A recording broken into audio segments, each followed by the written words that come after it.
Hello and welcome to the webinar for SANS. Today I'm talking about building a practical cloud security roadmap. 오늘 클라우드 로드맵을 만드는 것에 대해서 말씀드리겠습니다. Start by just talking about some of the other. Just making my there you go. Took a second to come back, but it did. 예, 좋습니다. The other SANS courses that you can probably look at in your own 예, time. 여러 가지 센스 코र्스가 있습니다. 그리고 여기에 대해서 레퍼런스가 될 수 있는 정보가 들어가 있습니다. 그리고 오늘 몇 가지 기능에 대해서 말씀드리겠습니다. 제가 호주에 있고요. 거의 2년 가까이 집에서 계속 일하고 있습니다. 집에서 일하는 게 어떤 의미인지, 그리고 처음에 어떻게 일을 했는지, 그리고 제가 계속해서 한 3년 정도 일을 할 수가 있었고, 장비가 계속해서 업데이트가 되었습니다. 테이블도 더 나아졌고, 그리고 제 장비도 더 나아졌습니다. 클라우드랑 좀 비슷한 것 같습니다. 클라우드 보안도 이렇게 시작합니다. 처음에는 거의 아무것도 없이 시작을 합니다. 처음에는 그냥 데스크 있었고, 그리고 여기 보시는 거와 마찬가지로 책상과 의자만 가지고 시작을 합니다. 그러다가 장비가 점점 더 늘어나게 됩니다. 그렇기 때문에 클라우드 보안 로드맵을 만들기 위해서 무엇이 필요한지에 대해서 많은 부분을 볼 수 있으면 좋겠습니다.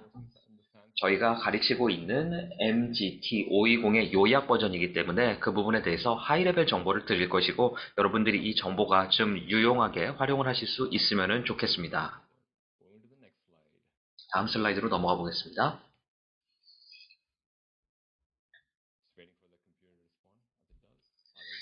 예, 넘어갔네요. 먼저 제가 책을 쓰면은 클라우드 보안에 대한 제1대 원칙이란 제목으로 책을 쓸 겁니다. 클라우드 보안 경험이 있으시거나 그리고 보안에 대해서 경험이 없으신 분들 같은 경우에는 가장 기본적으로 해야 될 질문이 있습니다. 뭐를 보호할 것인가? 그게 왜 중요한 것인가? 우리가 가지고 있는 일반적인 위협은 과연 무엇인가? 어떤 위협으로부터 우리가 보호를 해야 되는가? 어떻게 솔루션을 우리가 구현을 할 것인가? 어떻게 프로세스를 정의할 것인가? 위협이 있을 때 어떻게 우리가 탐지할 것인가? 어떻게 대응할 것인가? 이런 것들이 가장 기본적인 원칙이라고 할 수 있습니다.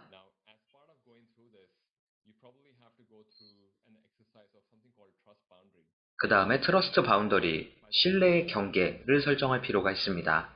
클라우드 세계에는요, 신뢰의 경계라는 게 필요합니다. 퍼블릭이 됐건 프라이빗이 됐건 어떤 클라우드가 됐든지 간에 여러분들은 신뢰의 경계, 확실하게 현재 가지고 있는 환경에서부터 신뢰 경계를 넓힐 필요가 있습니다.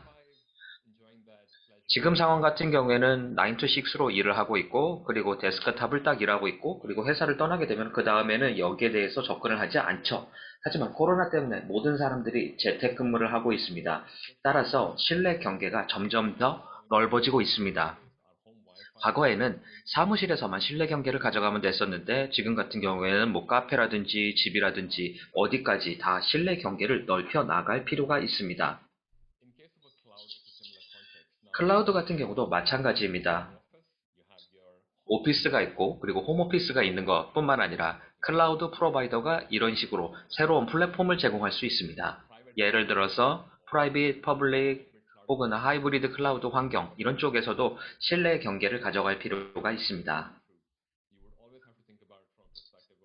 항상 클라우드 관점에서 어떻게 보호를 할 것인가, 그리고 보호를 할 때 어떻게 이행을 할 것인가, 무엇이 위협에 있는가, 어떻게 탐지를 하고 어떻게 대응을 할 것인가, 이 부분이 상당히 중요합니다. 이를 통해서 전반적으로 어느 정도 탐지하는 데 걸리는 시간이 있는지를 파악을 하는 것이 정말 중요합니다. 클라우드 보안에 대한 몇 가지 용어가 있습니다. 어떻게 로드맵을 가지고 우리가 어느 정도 성숙도를 가져갈 수 있는가, 우리가 어느 정도 클라우드 포스처, 즉 준비 태세가 되어 있는가 등에 대해서 정의를 할 필요가 있습니다. 그리고 이 과정에서 여러분들이 반드시 알아야 될 용어들이 있습니다. 여기 나와 있는 것 이외에도 반드시 알아야 되는 용어들은 많이 있을 겁니다. 하지만 우리가 오늘 이야기할 때 반드시 알아야 될 용어들을 정리를 해 보았습니다. 사이버 보안이 아닌 쪽도 있을 거고, 그리고 사이버 보안 쪽도 회사에 있을 겁니다. 그렇기 때문에 우리가 정확한 용어를 사용을 해서 클라우드 로드맵에서 어떤 거를 가져가고자 하는지 명확하게 상호 이해를 할 수 있도록 정확한 용어를 쓸 필요가 있습니다. 데브옵스와 디지털 트랜스포메이션에 대해서 살펴보겠습니다. 데브옵스 같은 경우에는 모든 것을 다 자동화를 하기 위해서 노력을 했습니다. 어플리케이션을 모던하고 애자일하게 만들기 위해서 노력을 했습니다. 그랬을 경우에는 데브옵스 혹은 애자일 방법론을 사용을 했던 것이 사실입니다. 어떻게 하루에도 릴리즈를 어떻게 많이 할 수 있을까, 디플로이를 많이 할 수 있을까에 대해서 고민을 해왔던 것이 사실입니다. 디지털 트랜스포메이션을 보게 되면 디지털 트랜스포메이션을 통해서 조금 더 현대적으로 일해야 된다라고 강조를 하고 있습니다. 어디에 있든지 간에 사람들이 항상 일할 수 있도록 해야 된다라고 이야기를 하고 있습니다. 페이스북을 사용하는 사람이라든지 아니면은 다른 서비스를 사용하시는 분들은 다 클라우드 서비스를 사용을 하고 있습니다. 아시는 것처럼 인프라스트럭처가 전 세계 어디에서도 구동이 가능해야 된다라는 뜻입니다. 단 몇 분 내에 이것이 가능해야 합니다. 한 10년 전만 하더라도 어땠나요, 상황이? 제가 페이스북에 들어가고 싶다. 이랬을 경우에는 어떻게 했을까요? 랩탑에 들어가고 그 다음에 웹사이트에 들어가서 친구와 이야기하고 그리고 여기에 뭐 좋은 카페가 있다, 이런 식으로 소셜 네트워크가 있다, 이런 이야기를 했었죠. 그 다음에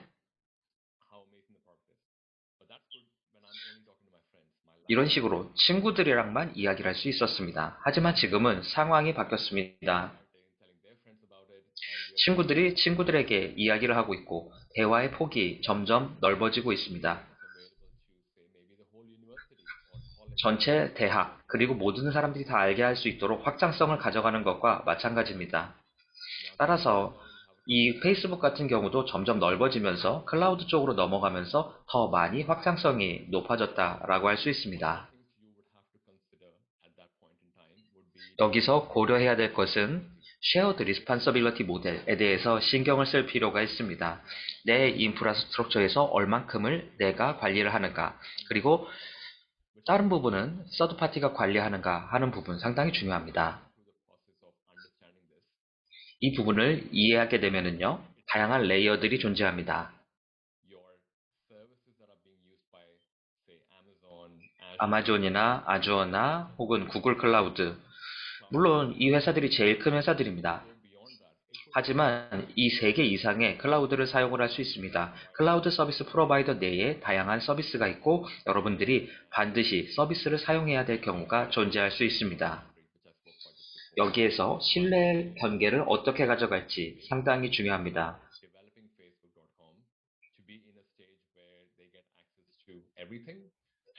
예를 들어서 페이스북을 만들 때 어디까지 액세스를 해야 되는가, 그리고 클라우드 서비스 프로바이더에게 어느 정도까지 넘길 것인가 하는 것은 굉장히 중요한 문제입니다.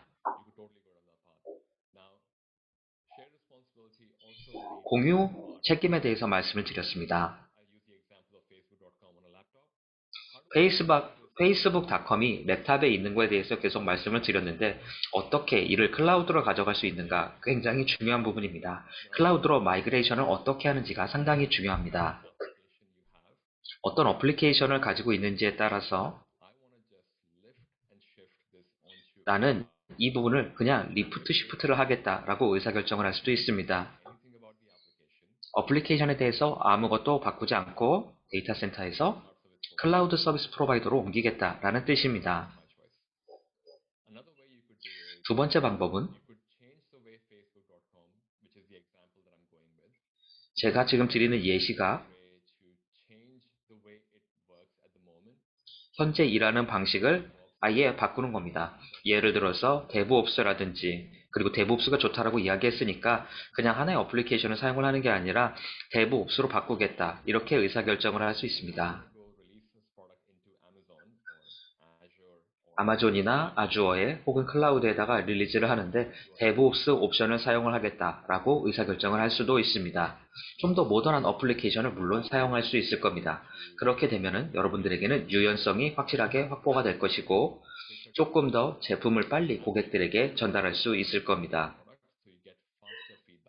제품을 개발을 빨리 할 수 있고 피드백도 더 빨리 받을 수 있을 겁니다.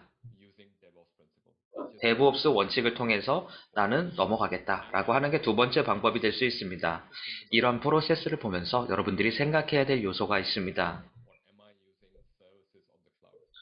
내가 클라우드 인프라를 사용하고 있는 건지 아니면은 서비스를 사용하고 있는지 고민할 필요가 있습니다.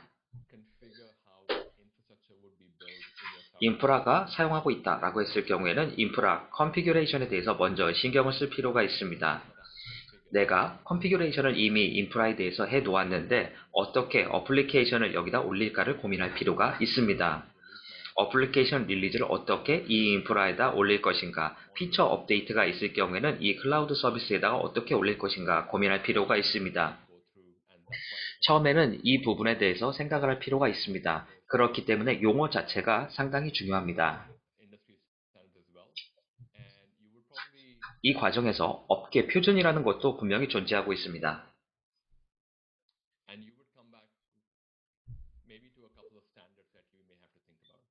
한 두세 가지 표준을 고려할 필요가 있습니다.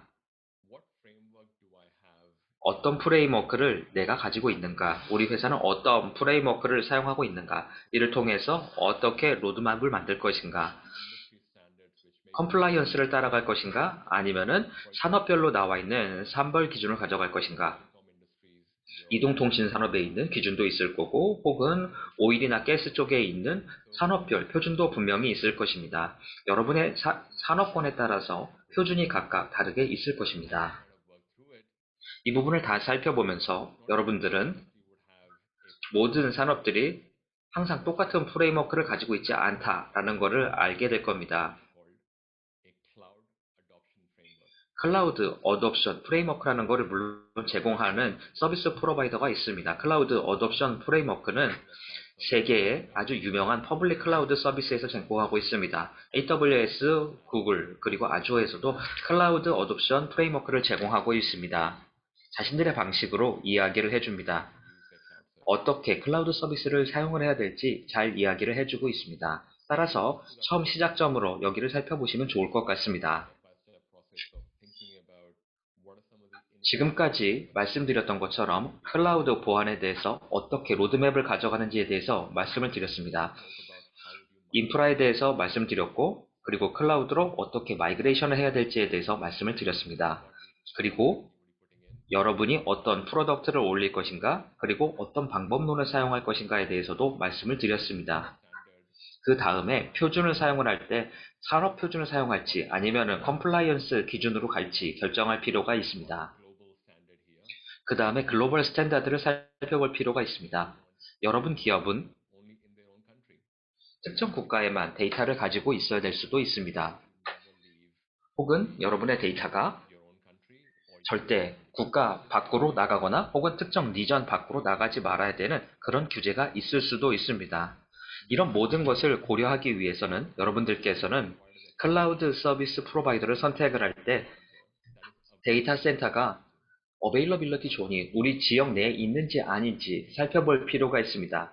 데이터 레지던시, 데이터 소번티 이런 부분에 대해서 고민을 할 필요가 있다라는 뜻입니다. 아까 말씀드렸던 것처럼 아주 강력한 데이터 규제가 있는 산업에서는 반드시 이런 요소를 고려하셔야만 합니다. 클라우드 서비스 프로바이더는 어쨌거나 서드 파티입니다. 여러분이 정부에서 일한다라고 가정을 해보겠습니다. 그리고 여러분이 개인정보를 가지고 있습니다. 제 이름이라든지 혹은 제 주민등록번호라든지 제 강아지 이름이라든지 이런 정보를 다 가지고 있다라고 가정해 보겠습니다. 아마 비밀정보에서 사용될 수 있는 그런 개인정보가 있다라고 했을 경우에는 아주 중요한 정보라고 할 수 있겠죠. 이런 개인정보를 가지고 있다라고 했을 경우에는 잘 규정에 따를 필요가 있을 겁니다. 아까 말씀드렸던 데이터 보안, 그리고 데이터 소버티에 대해서도 고민할 필요가 있습니다. 데이터가 어디에서 처리가 될 것인가, 그리고 데이터가 어디에 위치될 것인가에 대해서 반드시 고민을 해 주시기를 바랍니다. 그리고 마지막으로 고민할 요소가 있습니다. 이 리스트가 전체 다 리스트를 가지고 있는 건 아닙니다. 가장 중요한 부분에 대해서 그냥 로드맵에서 중요한 부분만 말씀을 드리는 겁니다. 클라우드 서비스가 아주 많이 존재하고 있는 게 사실입니다. 예를 들어서 설명해 보겠습니다. 아마존 웹 서비스 잘 아시는 분들 계실 텐데 AWS 리인벤트라는 매년 행사를 하고 있습니다. 그리고 작년에 약 400개의 서비스를 새롭게 소개를 했습니다. 1년에 400개의 새로운 서비스가 나왔습니다. 여러분이 다는 사용하지 않겠습니다만 일부는 사용할 수밖에 없다라는 겁니다. 우리가 어떠한 서비스를 어떻게 지속적으로 사용을 하는지 이해하는 것은 굉장히 중요합니다. 몇 가지 이유가 있습니다. 여러분이 버추얼 머신만 사용을 하고 있는데 버추얼 머신에 대해서 기술적으로 전문성을 가져가는 것은 굉장히 중요합니다. 그래야지만 보호가 가능할 테니까요. 제가 아까 말씀드렸던 것처럼 우리가 무엇을 가지고 있는가, 위협은 무엇인가, 어떻게 모니터링을 할 거고 어떻게 대응을 할 것인가, 아까 말씀드렸던 것처럼 반드시 고려를 부탁드리겠습니다. 기본적인 용어에 대해서 말씀을 드렸습니다. 어떤 것들을 기본적으로 클라우드로 들어갈 때 고민하셔야 되는지 이해하는 데 도움이 됐으면 좋겠습니다. 어떻게 로드맵을 만드는지에 대해서 본격적으로 말씀드리겠습니다. 아주 기본적인 요소에 대해서 먼저 말씀을 드리겠습니다. 사실 몇 시간씩 말씀을 드릴 수 있는 건데 1시간 내에 다 말씀을 드려야 될 거고, 그리고 여러분들이 핵심적으로 고려를 하셔야 될 사항만 오늘 짚어서 말씀을 드리겠습니다. 리스크 매니지먼트, 이해 당사자 관리, 클라우드 보안에 대한 빌딩 블락, 클라우드 보안에 대한 위협, 서플라이 체인, 그리고 팀 스킬, 이 부분에 대해서 한 땀 한 땀 말씀을 드리도록 하겠습니다. 하지만 이 요소들은 아주 기초적인 요소라는 거, 로드맵의 전체가 아니라 로드맵의 기본적인 요소라는 거에 대해서 다시 한번 상기를 부탁드립니다. 그리고 여러분이 기술에 대해서 이해를 하시고 본격적으로 클라우드로 넘어가고자 한다라고 했을 경우에는 프로세스를 만들 때 이 부분 먼저 고려해 주십시오. Now, every organization 모든 조직은 다르게 대응할 것입니다. 어떤 기업은 기술적인 위험 그리고 법적인 위험이 있는 경우도 있습니다. 그리고 아시아 같은 경우는 지역적인 리스크도 감안해야 됩니다. 예를 들어서 시민 데이터, 국민 데이터가 그 외부로 나가는 것을 원치 않을 것입니다. 호주 같은 경우는 호주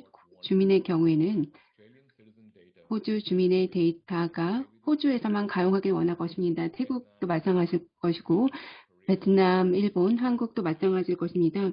많은 국가에서 해당되는 정부의 요건이 있습니다. 우리의 데이터를 해외에 보내서는 안 된다는 것입니다. 해외에 있는 서드파티 보내서는 안 된다는 것이죠. 네, 아마 합리적이라고 생각이 될 것입니다. 물론 우리 시민 데이터가 우리 나라를 떠난 것을 원치 않습니다.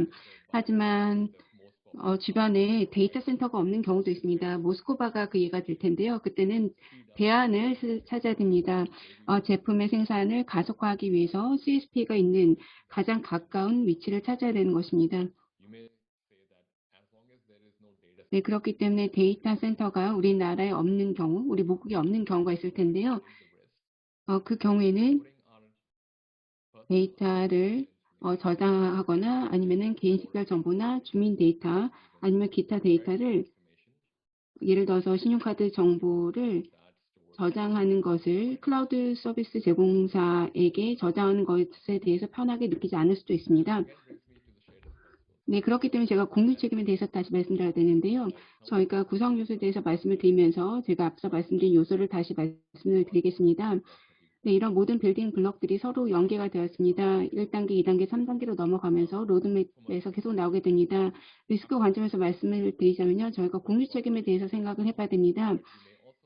데이터만 보는 것이 아니라 저희가 인프라스트럭처도 봐야 됩니다. 누가 인프라스트럭처를 소유하는가를 봐야 됩니다. 내가 인프라를 소유한다라는 경우에는요. 인프라스트럭처 as a 서비스, 서비스로서의 인프라스트럭처, IS를 생각을 해야 되고요.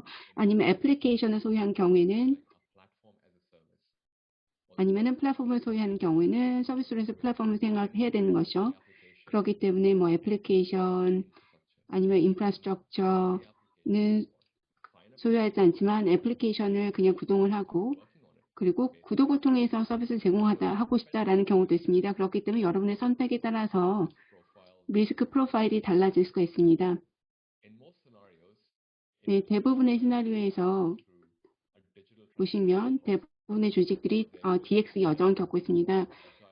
데브옵스 아니면은 민첩성 그런 여정을 겪고 있습니다. 그렇기 때문에 그 여정에서 경영진들은 결정을 내려야 됩니다. 앞으로 나아가면서 모든 신제품들 관련해서 세스 서비스를 제공할 것인가 아니면은 SaaS를 통해서 제공할 것인가 아니면 IS를 통해서 제공할 것인가 아니면은 이런 모든 것들 오래된 애플리케이션들 더 이상 사용하지 않는 레거시 애플리케이션을 이제는 퇴역시킬 것인가 이런 것들을 먼저 생각을 해봐야 됩니다. 리스크 관리 프로파일에 있어서 가장 먼저 생각을 해야 되는 그런 출발점이 될 것입니다. 그렇기 때문에 리스크 프로파일을 구축함에 있어서 우선적으로 CSP를 사용할 때 비용은 무엇인지, 비용은 얼마인지 먼저 생각을 해봐야 되고요. 그리고 예를 들어서 CSP가 이 해당되는 국가의 데이터 센터가 없기 때문에 이 CSP를 선택할 수 없다든지 아니면 민감 데이터를 가지고 있기 때문에 이건 CSP에 맡길 수 없다든지 이런 것들 선택을 해야 됩니다. 아니면은 조직이 가장 우선시하는 우선 요소가 바로 세스 서비스를 사용하는 것이다. 아니면은 IS를 사용하는 것이다. 아니면 패스를 사용하는 것이다. 그것에 따라서 조직이 네, 괜찮아. 우리가 클라우드로 갈 수 있어. 데이터 요건에 맞춰서 클라우드로 갈 수 있어. 라는 결정을 내릴 수가 있다는 것이죠. 이런 리스크는 우리가 공유를 할 수 있다. CSP와 공유를 할 수 있다. 이런 것들 결정할 수 있는 것이죠. 그리고 또한 CSP와 공유를 해야 되는 리스크라고 한다면 컴플라이언스가 있습니다. 앞서 말씀드렸다시피 업계에 특화된 컴플라이언스 요건이 있습니다. 예를 들어서 PCI가 될 수도 있습니다. 그것은 바로 신용카드 관련된 것이고요. 아니면은 민감 데이터 관련해서도 요건이 있을 수가 있습니다. 법적인 프라이버시 법안이 있을 수가 있겠죠. 개인정보 보호 법안이 있을 수가 있습니다. 아니면 데이터 보호 법안이 있을 수가 있고요. 그렇기 때문에 어떤 서비스를 사용하는지에 따라서 이러한 해당되는 법안이 달라질 수가 있습니다. 이미 알지 못하시는 경우도 있겠지만요. 각각 모든 CSP들이 컴플라이언스를 갖출 준비를 갖추고 있습니다. CSP에서는 어느 정도의 컴플라이언스를 갖추고 있습니다.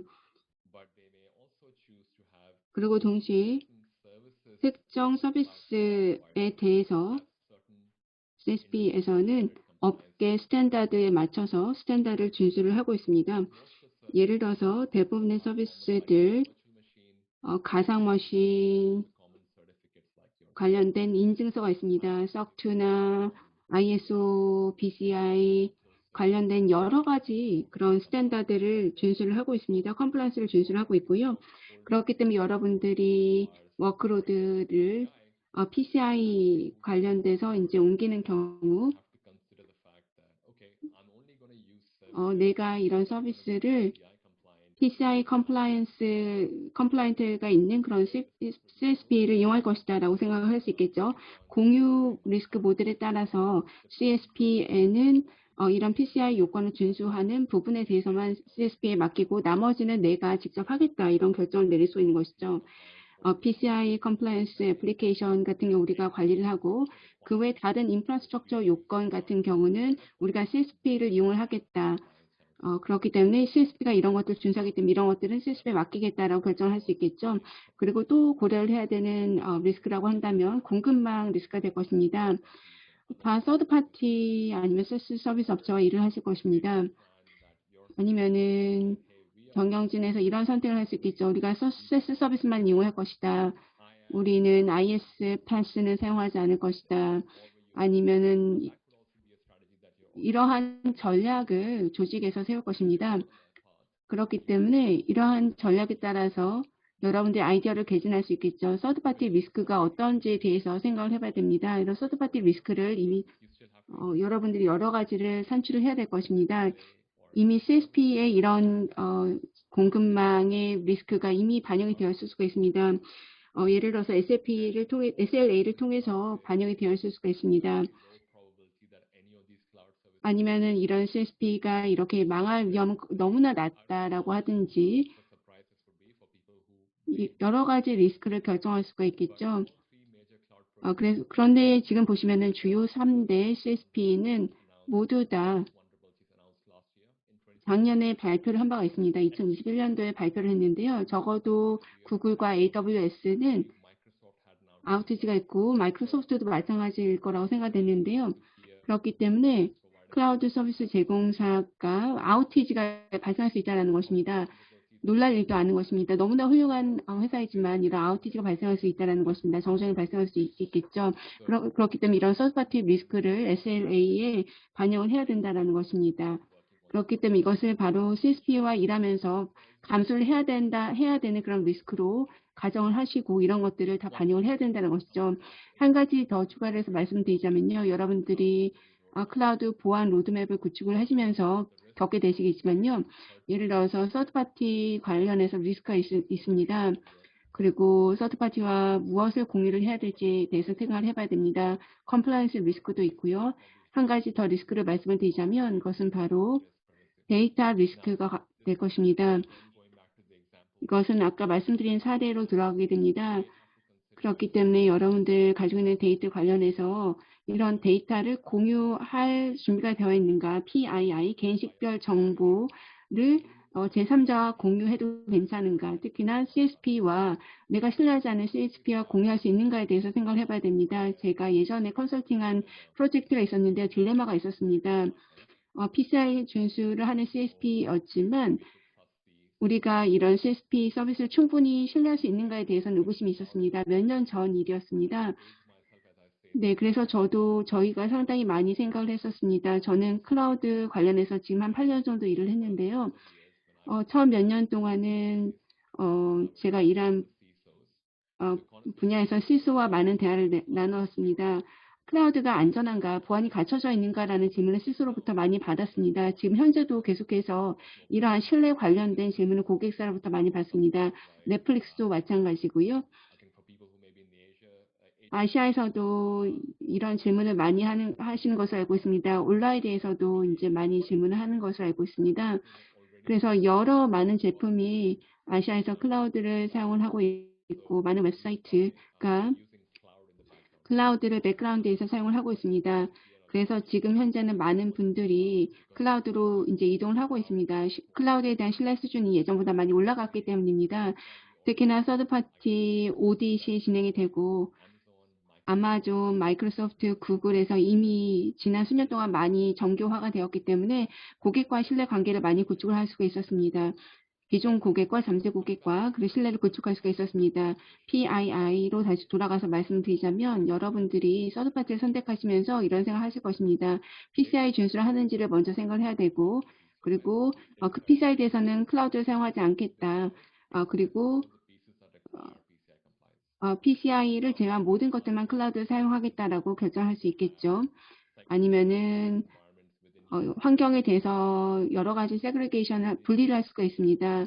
조직 내에서 이니셔티브를 가지고 데이터 센터가 온 프레미스에 있는 경우에는 해당되는 것은 온 프레미스에서 관리를 하고 예를 들어서 세스 같은 경우는 클라우드로 제공을 하겠다라고 이런 식으로 분리를 해서 접근할 수가 있습니다. 네, 그래서 이런 식으로 여러 가지 접근 방식을 취할 수가 있는데요. 이런 과정에 있어서 여러분들이 데이터와 프라이버시 리스크도 고려를 해야 됩니다. 그런 것에 기반해서 결정해야 되겠죠. 내 나라에 데이터 센터가 없기 때문에 클라우드 서비스로 이동하는 것에 대해서는 그렇게 편치 않아 라고 선택을 할 수도 있겠죠. 네, 그렇기 때문에 여러분들 회사의 조직의 성격에 따라서도 이런 결정은 달라질 수가 있습니다. 그 다음에 고려를 해야 되는 것은요, 바로 이해 당사자 관리가 되겠습니다. 클라우드로 이동함에 있어서 여러 가지 동기부여가 필요합니다. 동기부여가 되는 드라이버라고 한다면 데이터 센터가 될 수도 있고요. 아니면은 좀 더 효과적인 그리고 저렴한 옵션을 원할 수도 있습니다. 아니면은 회사에서 신제품을 출시하려고 하는데 예를 들어서 빅데이터 프로젝트가 있는데 많은 데이터가 이제 수집이 될 것이고 데이터 분석이 필요한 경우가 있을 수가 있습니다. 그런 경우에 어떤 것이 필요한가를 생각해 봐야 되겠죠. 그래서 생각 끝에 이런 결론을 내릴 수가 있습니다. 우리가 CSP가 필요하다. 우리 자체적으로는 해결이 안 된다라고 생각할 수도 있겠죠. 네, 그렇기 때문에 아니면 조직 내에서 보안 관련자가 협업을 하는 경우도 있는데요. 그런 경우에 있어서는 처음부터 좋은 가드레일을 구축을 해야 됩니다. 좋은 이런 보안 시스템을 마련해야 됩니다. 그렇기 때문에 클라우드 마이그레이션에 참석하는 스테이크홀더가 누구인지, 이해 당사자가 누구인지 생각을 해봐야 되고, 그리고 협업을 하는 당사자가 누구인지, 그리고 어떤 역할을 하는 분들이 참여를 하는지를 생각을 하고 모두에게 윈윈이 될 수 있는, 혜택이 될 수 있는 옵션을 선택을 해야 됩니다. 그리고 동시에 조직에서는 아주 빠르게 이동할 수 있는 방법을 생각을 해야 되겠죠. 그렇기 때문에 보안을 갖추면서 동시에 빠르게 움직일 수 있는 방안을 선택을 해야 됩니다. 네, 그래서 이 모든 것을 달성할 수 있다면 좋겠습니다. 그래서 이해 당사자 관련해서는 여러 가지 평가하는 과정을 거쳐야 됩니다. 특히나 애플리케이션 관련해서 클라우드 마이그레이션에 있어서 어떤 애플리케이션을 사용하는지 그리고 트랜스포메이션 여정에 있어서 어떠한 것을 사용하는지에 대해서 평가를 해야 됩니다. 이해 당사자가 이런 애플리케이션 같은 경우는 마이그레이션 하기 쉽겠다. 그래서 한 패킷에 놓고 그리고 다른 애플리케이션은 아마도 그렇게 클라우드에는 맞지 않을 것 같다. 이것은 디커미션을 하겠다. 사용하지 않겠다. 그리고 세 번째 버켓, 네 번째 버켓, 다섯 번째 버켓 이런 여러 멀티플 버켓이 있을 수가 있기 때문에 각각의 버켓에 대해서 클라우드로 마이그레이션 하면서 아니면 트랜스포메이션 하면서 여러 가지 애플리케이션을 평가를 해야 됩니다. 그래서 이런 것들에 대해서 이해를 하면서 동시에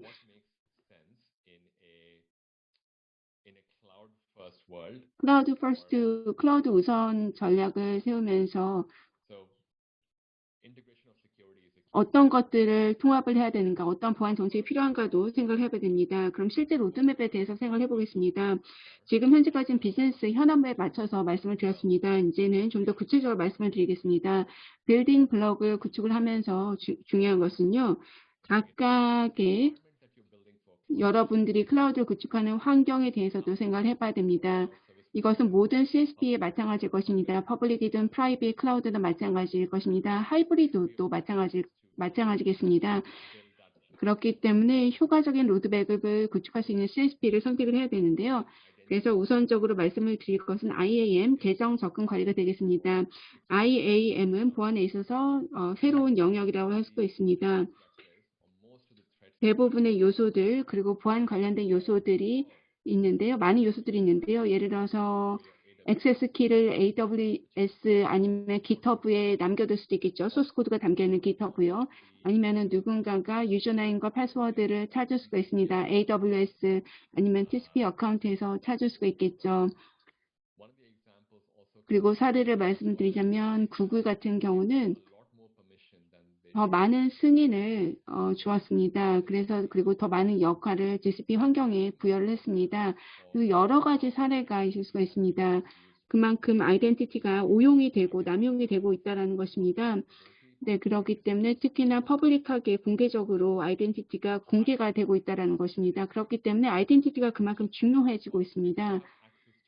그렇기 때문에 누군가의 아이덴티티에 클라우드 제공사를 통해서 접근할 수 있다고 한다면 그것은 바로 여러분들이 그 사람의 모든 것에 액세스할 수 있다는 것을 의미합니다. 예를 들어서 사무실은 보호가 된다라고 생각을 할 수 있지만 항상 그런 것은 아닙니다. 랜드 케이블을 연결을 해서 랜드 케이블 연결하는 경우도 있고 아니면 와이파이에 연결하는 경우도 있지만 클라우드는 그런 식으로 작동되지 않습니다.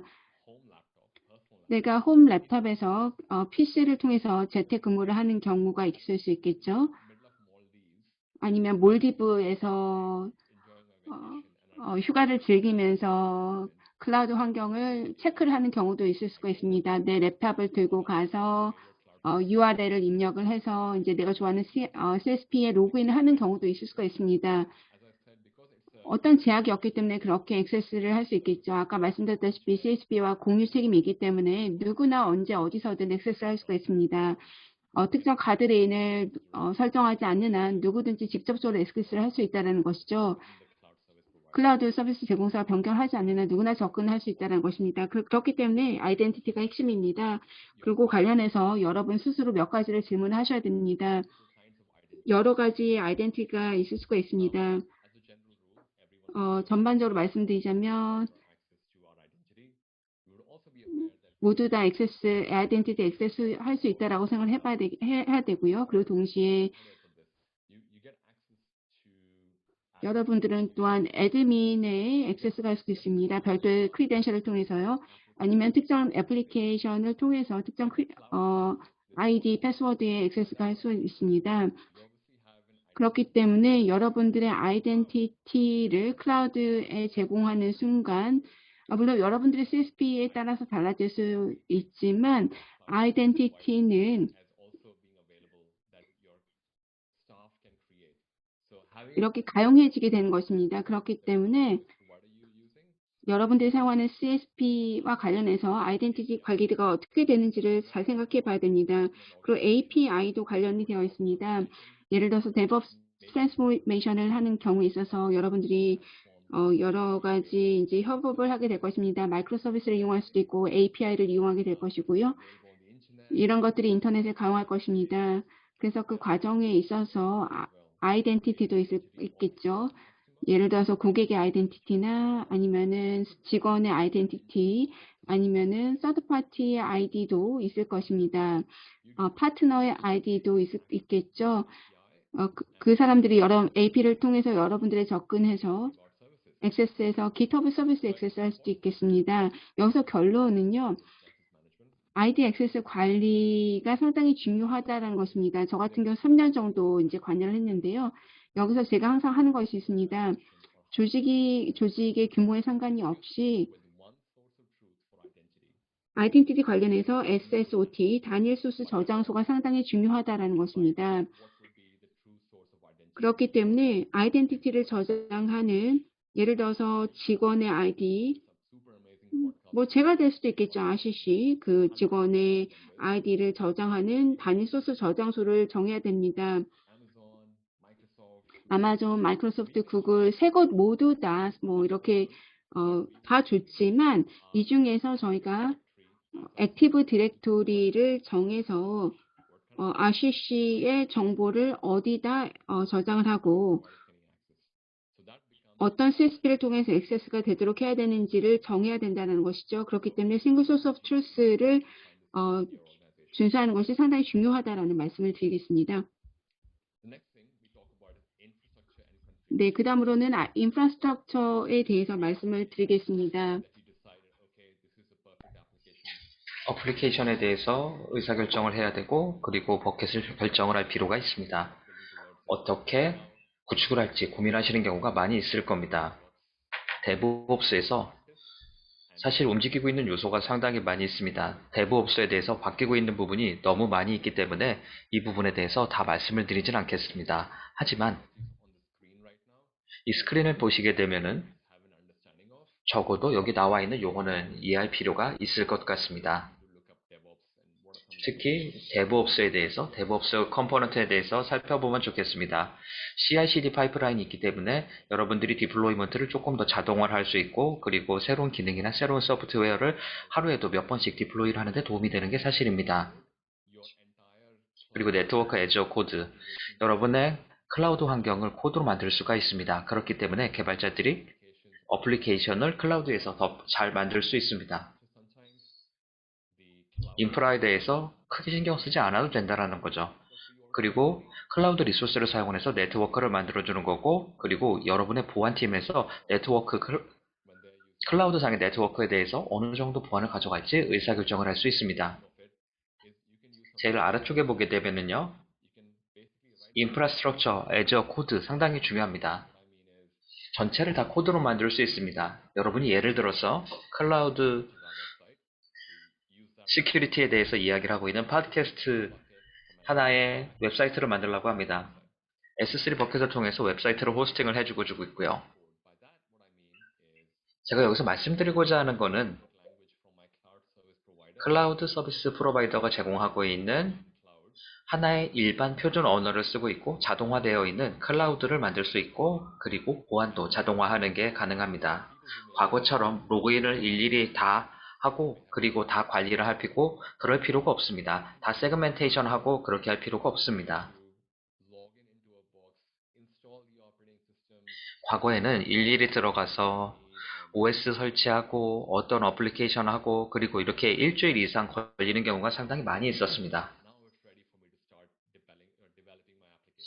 어플리케이션 개발해야지까지 인프라를 준비하는데 일주일 걸리는 경우가 있었습니다. 하지만 이제는 모든 것이 다 코드로 될 수 있다라는 뜻입니다. 아주 중요한 빌딩 블록이라고 강조를 하고 싶네요.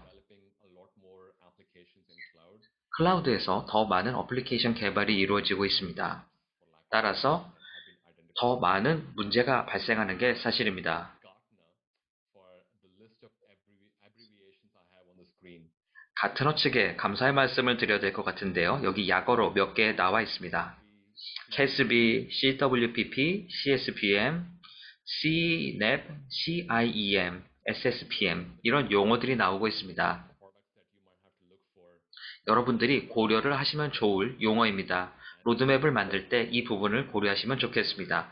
여러분이 해결하고자 하는 문제에 따라서 각각 이 부분을 살펴봐 주시면 좋겠습니다. 하나하나 다 이야기하면 시간이 너무 오래 걸릴 겁니다. 그렇기 때문에 여러분들께 그냥 권고만 드리겠습니다. 다양한 제품들도 이미 나와 있는 걸로 알고 있습니다. 그리고 처음에 클라우드 여정을 시작할 때 이게 바로 필요하다라는 건 아닙니다. 제품 이름이 아니라 제품 카테고리라고 보는 게 좋겠죠. 가트너에서 이 카테고리를 이미 지정을 해놨기 때문에 클라우드 어플리케이션을 만들 때 몇 가지를 살펴보시면 좋을 것 같습니다. CSPM을 한번 살펴볼까요?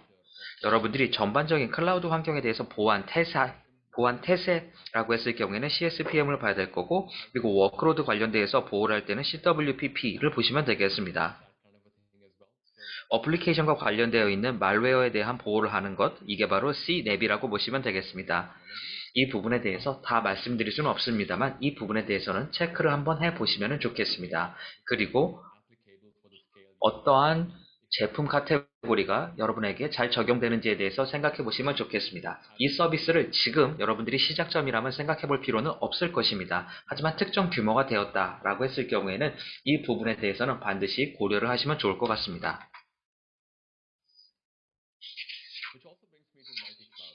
그 다음으로 멀티클라우드에 대해서 말씀드리겠습니다.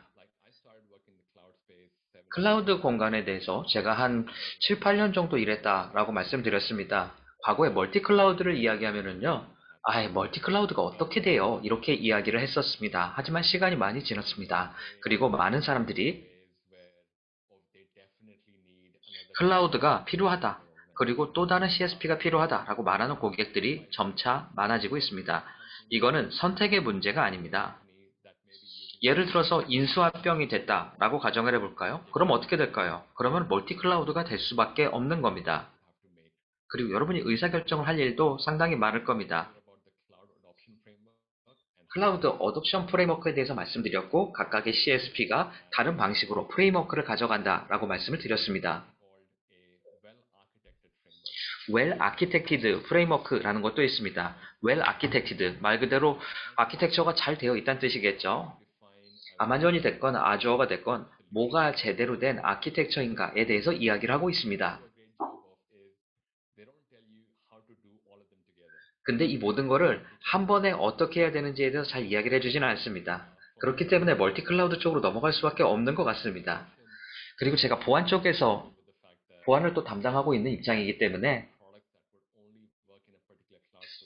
특정 클라우드 서비스 프로바이더에서만 잘 되는 제품도 있을 거고 그리고 다른 쪽에서는 되지 않는 그런 제품이 있을 겁니다. 예를 들어서 특정 솔루션이 있는데 이 솔루션이 잘 돌아가지 않는 경우도 분명히 발생할 수 있다라는 겁니다. 오라클 클라우드에 대해서 한번 예를 들어서 말씀을 드려볼게요. 많은 사람들이 오라클 클라우드를 쓰는 이유가 있고요. 그리고 성숙도가 좀 떨어진다라고 말하는 분도 계시고요. 아주 성공적이라고 말씀하시는 분도 계십니다.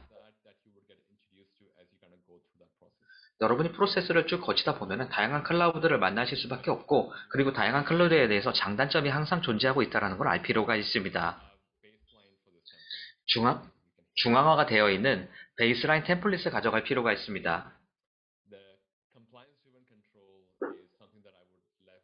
그리고 컴플라이언스 중심의 통제하는 게 상당히 중요합니다. 컴플라이언스 중심의 통제라는 게 무슨 뜻이냐면요. 여러분이 클라우드에 대해서 베이스라인 템플릿을 가지게 되면은 적어도 여러분들께서 인크립션은 다 돼야 돼. 인크립션 at rest, 인크립션 at transit 이런 부분에 대해서는 적어도 정의를 할 수 있습니다. 이런 베이스라인 템플릿의 정책을 정의할 수가 있습니다. 베이스라인 템플릿에 또 들어갈 수 있는 게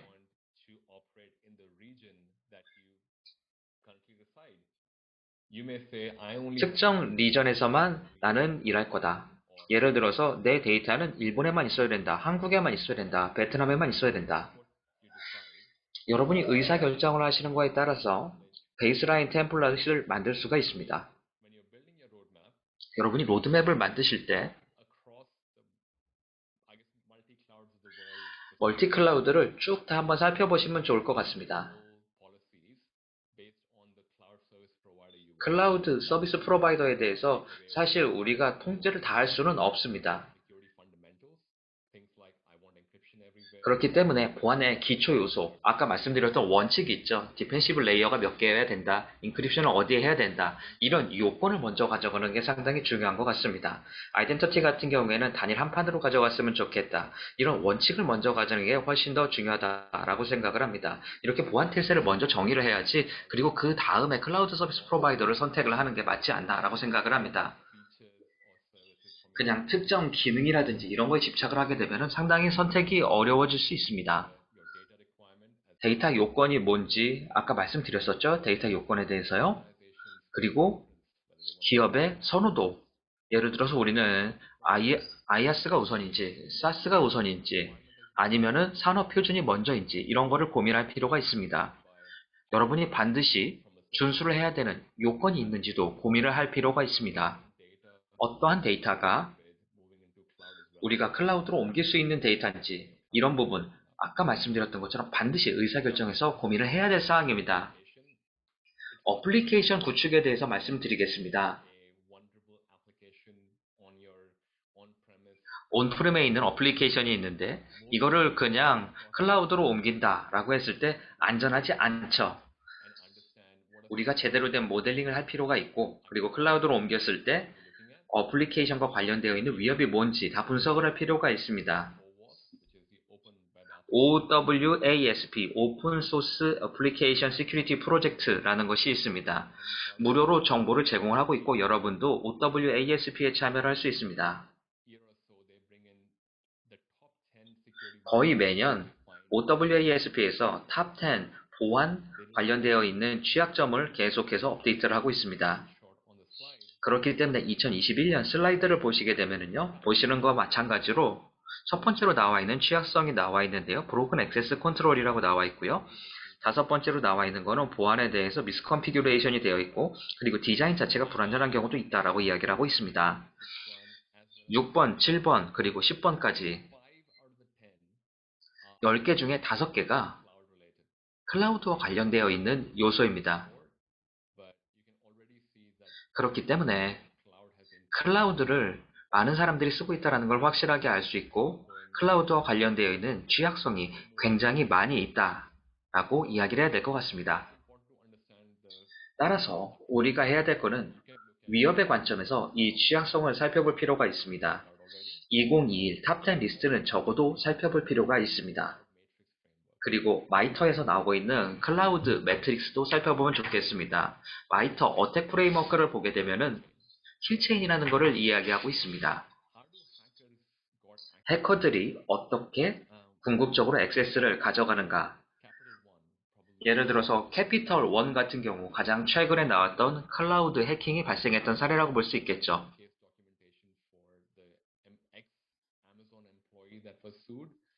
그리고 아마존 직원이 고소를 당한 사례도 있었습니다. 캐피털 1 데이터에 어떻게 접근을 접근을 할 수 있었는가, 그리고 어떤 환경을 어떻게 이해했는가, 이런 프로세스에 대해서 우리가 이해할 필요가 있습니다. 어떻게 분석을 해서 나중에 궁극적으로 공격을 실행을 했는가, 어떻게 S3 버켓에 가가지고 핵심 정보를 가져갔는가, 이 부분에 대해서 우리가 살펴볼 필요가 있을 것 같습니다.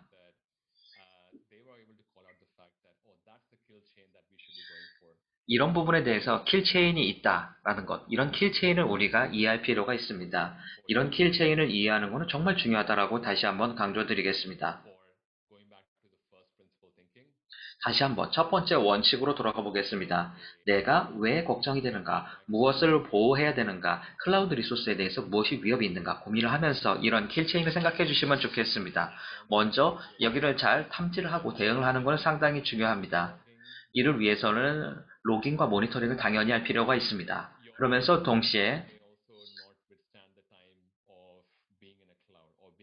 여러분의 이미 가지고 있는 제품들이 클라우드에 잘 적응을 할 수도 있고 아닐 수도 있습니다. 클라우드를 위해서 만들어진 소프트웨어를 여러분들이 조금 더 볼 필요가 있습니다. 그리고 이런 소프트웨어들은 확실히 좋은 기능을 가지고 있을 수 있습니다. 예를 들어서 에이전트 리스로 하는 것도 가능합니다.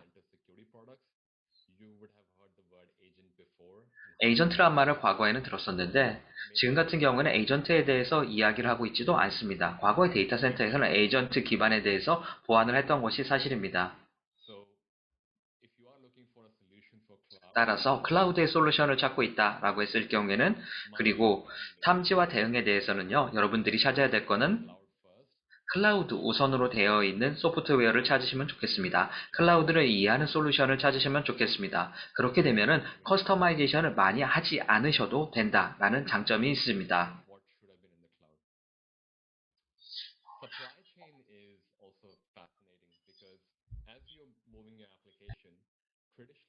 공급망에 대해서 말씀드리겠습니다. 네, 시간이 지나면서 많은 서드파티와 일을 하면서 애플리케이션도 늘어날 것입니다. 예를 들어서 파트너가 우리가 제공하는 서비스를 개발할 수도 있고요. 그래서 여러분들이 서드파티와 사인을 하면서 그냥 서비스를 사용할 수가 있습니다. 아니면은 데이터 관점에서 생각할 수도 있겠죠. 많은 조직들이 스스로 데이터를 캡처를 합니다. 그래서 데이터를 캡처해서 다른 회사에 연구 목적으로 제공을 하는 경우도 있습니다. 예를 들어서 우리가 효과적인 그래픽 분석 소프트웨어가 필요하다. 이런 경우에 많은 데이터 액세스를 해야 됩니다.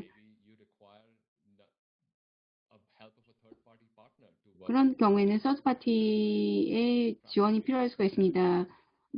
수집하고자 하는 모든 데이터를 어디서 수집할 것인지, 웹사이트에서 수집할 것인지, 아니면 도로에 가서 수집할 것인지, 그래서 이러한 교통 관련된 정보를 수집하기 위해서 이런 공급망에 있는 서드파티의 도움을 받을 수 있다는 것입니다.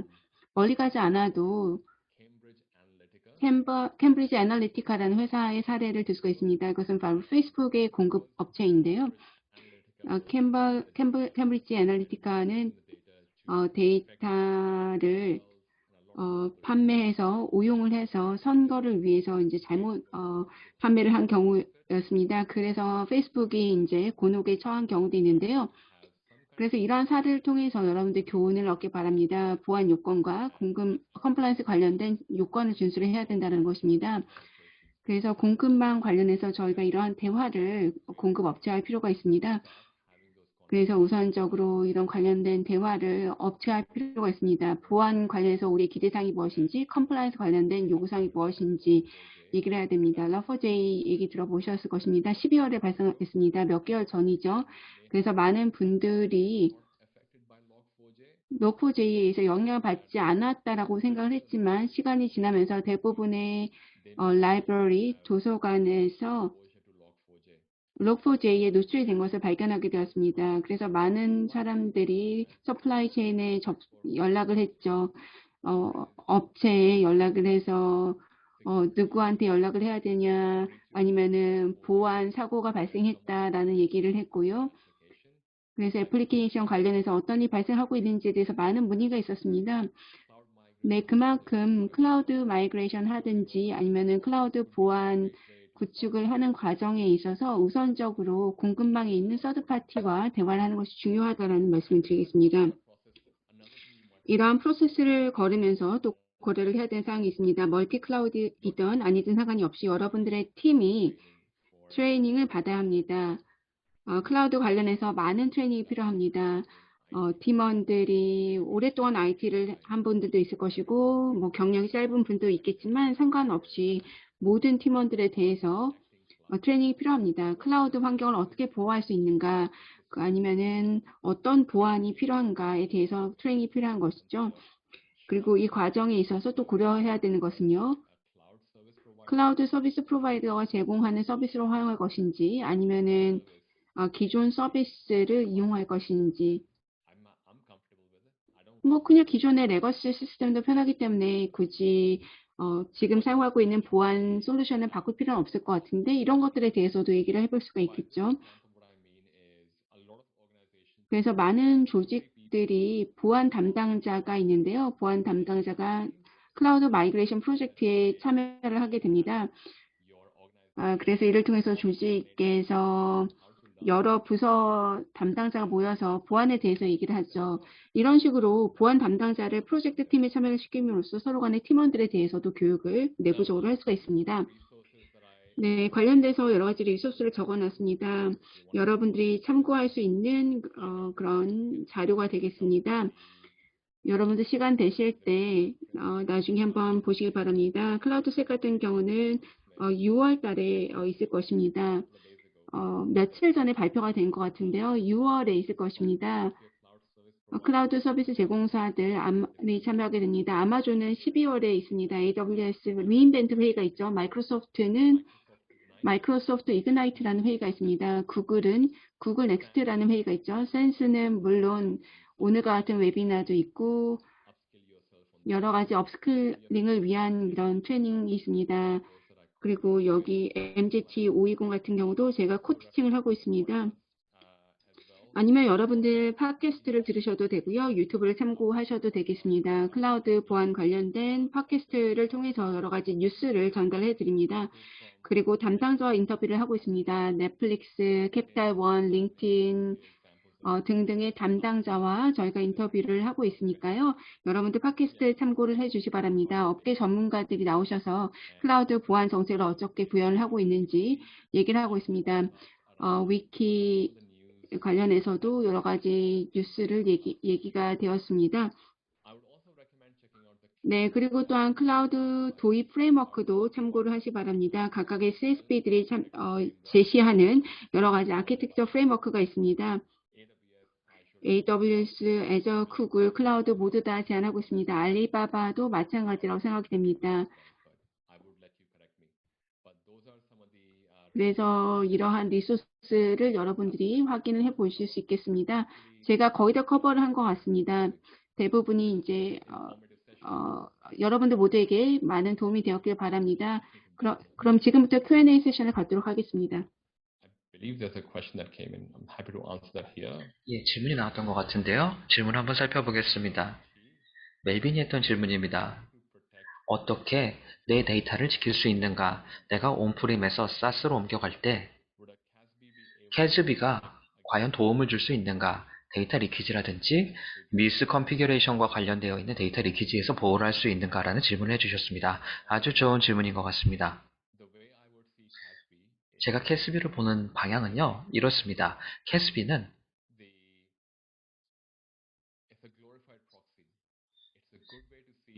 아주 좋은 프록시라고 생각합니다. 어떠한 리소스에 대해서 누가 액세스를 하고 있는가 볼 수 있습니다. 섀도우 IT를 찾아내고자 할 때 많이 사용을 합니다. 클라우드 관련해서 리소스가 잘못되는 거에 대해서 찾아내는 데 도움이 됩니다. 글쎄요, 리퀴지 관련해서는 뭐라고 말씀을 드려야 될까요? 일반적으로 사람들이 하는 거는 사람들이 일반적으로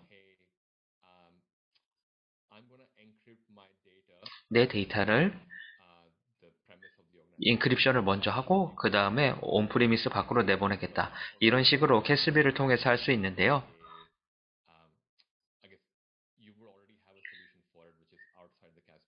이 부분에 대해서는 캐스비 밖에서도 솔루션을 찾을 수 있을 것 같습니다. 데이터 리키지와 관련해서 말씀을 드리자면요. 이 문제가 클라우드만 가지고 문제가 해결된 것은 아닙니다. AWS는 AWS Mace라는 것을 가지고 있습니다. 이 서비스는 센서티브 S3 버킷에 있는 센서티브한 내용을 탐지를 할 수 있습니다. 하지만 이것이 제대로 된 랭귀지로 트랜슬레이션이 되지는 않습니다. 따라서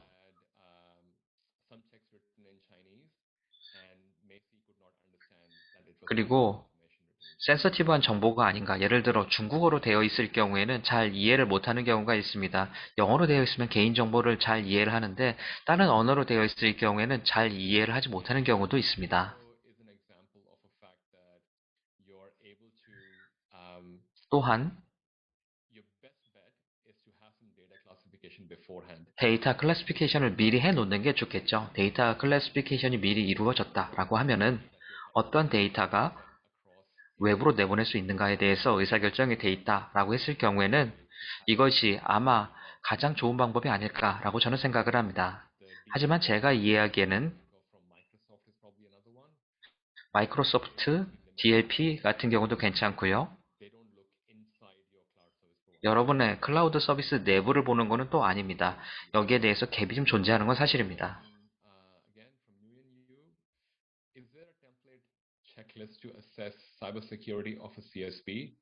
CSP의 이제 사이버 보안을 평가할 수 있는 체크리스트나 템플릿이 있는지에 대한 질문이 있었습니다. 좋은 질문입니다. 많은 CSP가 정보를 가지고 있습니다. 이것이 우리의 스탠다드이다. 우리의 보안에 대해서 테스트를 한 결과다라고 얘기를 하고 있습니다. 아니면 여러분들이 펜테스트 리포트를 요청하실 수도 있습니다. 여러분들이 서드파티를 평가함에 있어서 컴플라이언스를 보여줄 수 있는 그런 서티피킷이나 아니면은 펜테스트 이런 인증서를 보내달라고 요청을 할 수가 있습니다. 그래서 컴플라이언스 인증서를 대부분은 제공을 해줄 수 있을 것입니다. 저 같은 경우는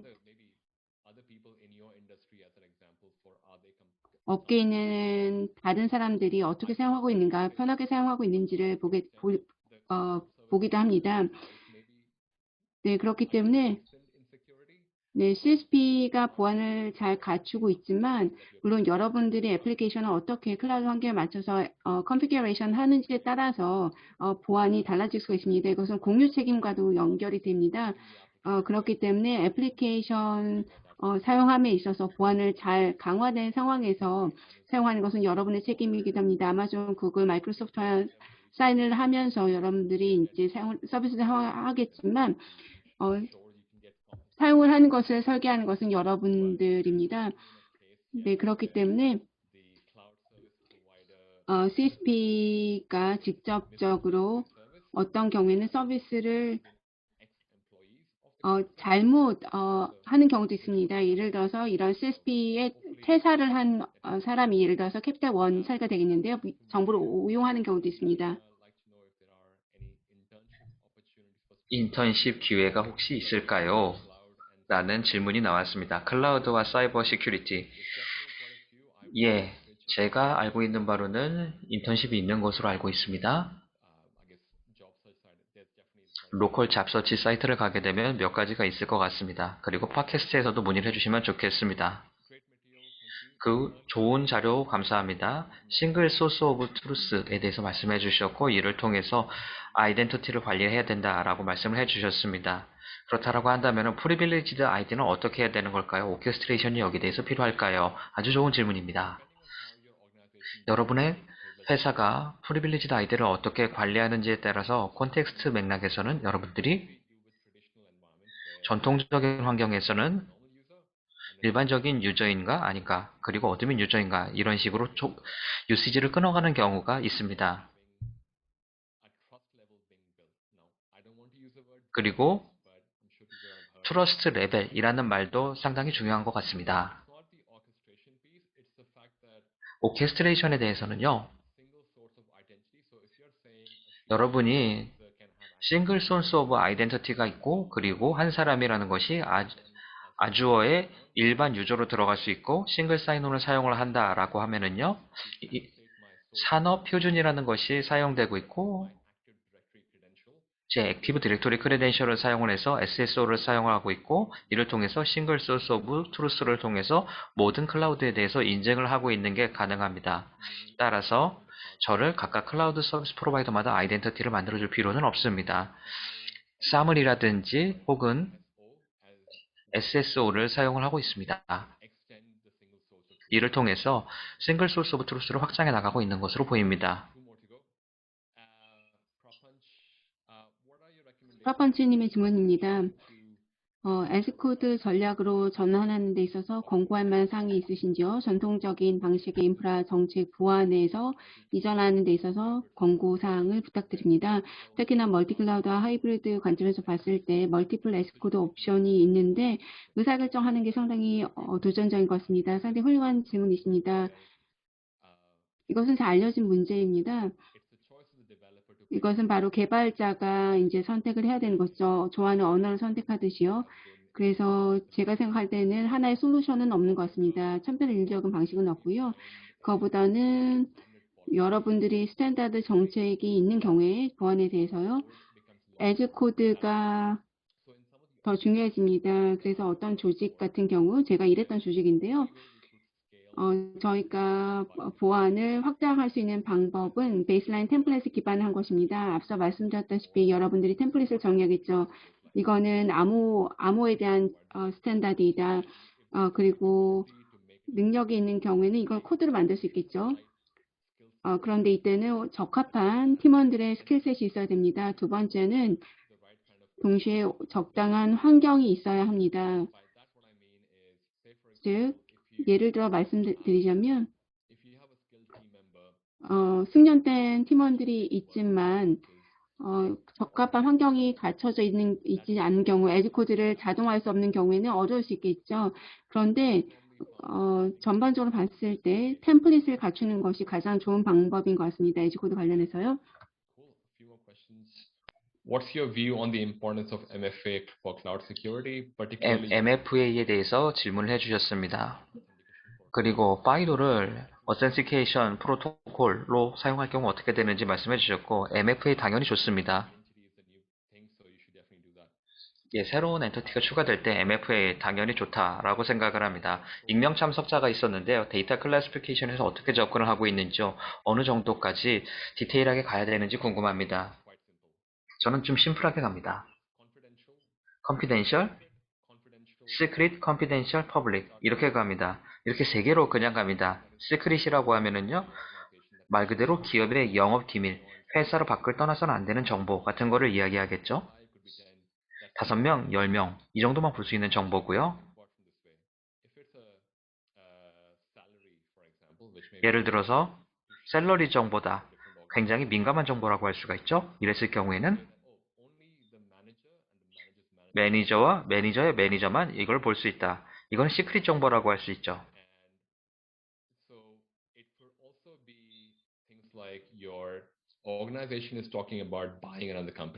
예를 들어서 인수합병이다 라고 하면은 이거는 컨피덴셜이라고 할 수 있습니다. 전체 회사에 다 공개를 하지는 않습니다만 어느 정도 제한을 걸어주는 거죠. 적어도 뉴스는 여기에 대해서 이야기하면 안 된다. 이게 바로 컨피덴셜의 정의입니다. 퍼블릭이라고 하면은요. 퍼블릭 웹사이트가 가면은요. 어쨌거나 모든 걸 다 올릴 수 있습니다. 이런 식으로 퍼블릭의 정의를 하면 되겠고요. 저는 3개 정도 그냥 데이터 클래시피케이션을 가져가는 게 일반적입니다.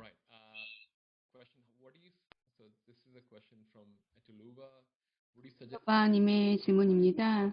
서드파티 플랫폼을 이용해서 하이브리드 클라우드 디플로이를 할 때 제한하실 점이 있으신지, 특히나 언더라잉 레이어에 대한 추적 관련해서 질문하셨습니다. 사례를 들어 말씀을 드리겠습니다. CIS 벤치마크라는 것이 있습니다. 그래서 이런 벤치마크를 베이스라인으로 활용하실 수도 있겠습니다. 그리고 여러 가지를 보실 수가 있는데요. 올바른 스킬셋이 있는 경우에는 그냥 바로 디플로이를 하시면 되겠죠.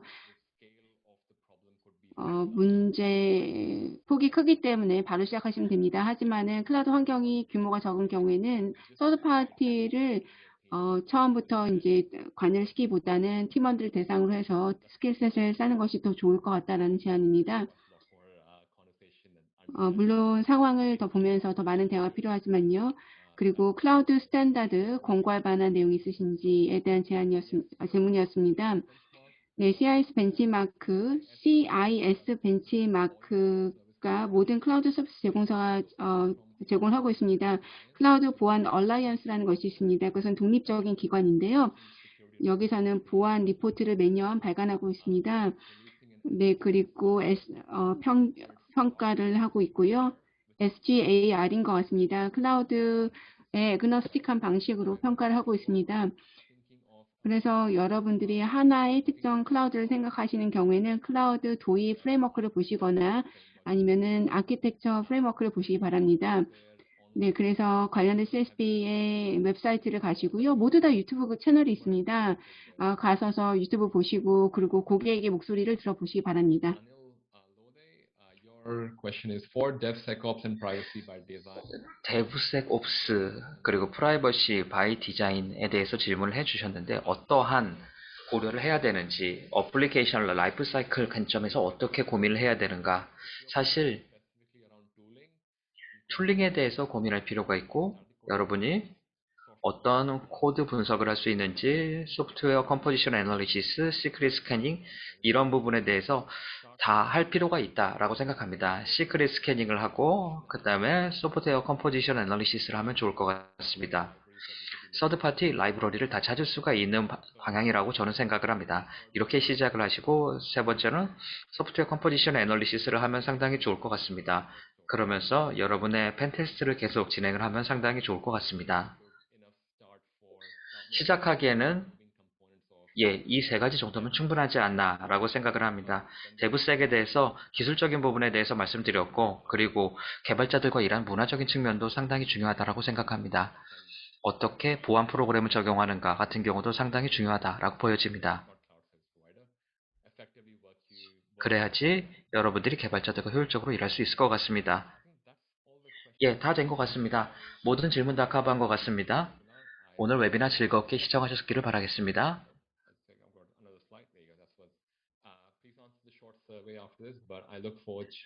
설문도 있으니까요. 설문도 참여해 주시고요. 나중에 인터넷에서 여러분들과 뵐 수 있으면 좋겠습니다. 그리고 오늘 잘 들으셨으면 좋겠습니다. 나중에 여러분들과 다시 뵙기를 기대하겠습니다. 대단히 감사합니다.